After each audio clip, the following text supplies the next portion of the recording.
And whichever candidate emerges as the Democratic nominee for president, he or she will most likely have to win the critical swing state of Wisconsin. Jonah Kaplan has been speaking with voters and Democratic delegates there. Jonah, some interesting developments tonight.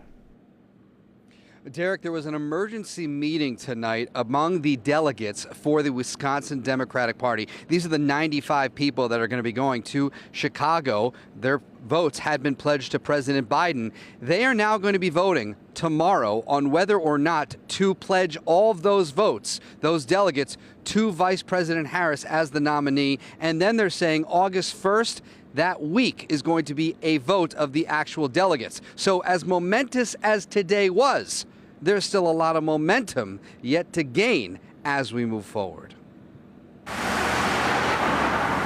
Wisconsin voters have historically picked the winners, 4 for 4 in the last 4 presidential elections.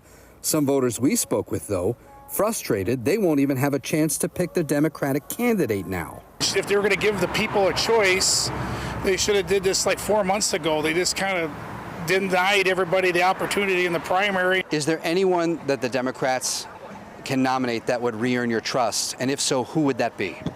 I would say Senator Manchin, because the fact he's very centrist, kind of represents more of the majority of the people rather than one extreme. Wisconsin Senator Tammy Baldwin following President Biden's endorsement of Vice President Kamala Harris.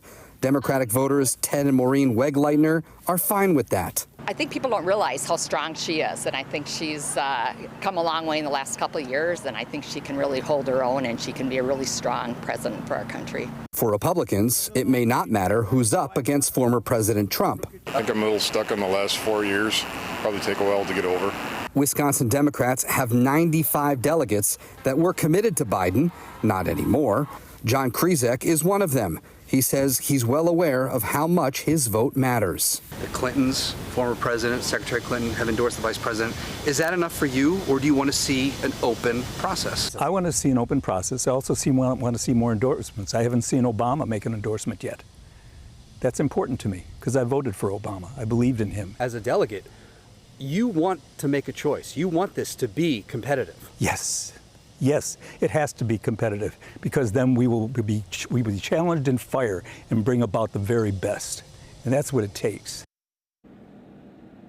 You know, all week, of course, starting with the Republican National Convention, which was here in Wisconsin, and now today, everything has been about personalities, and now which personality, which person is going to fill the top of that Democratic ticket. But ultimately, after speaking with voters, it could come down to the issues, the economy, immigration, education, maybe it's women's reproductive rights, all of these things, Derek. And by the way, yes, we just had the RNC in Wisconsin. Wisconsin will be back in the national spotlight Tuesday because Vice President Harris will be in Milwaukee. All right, some great insights there. Thank you, Jonah.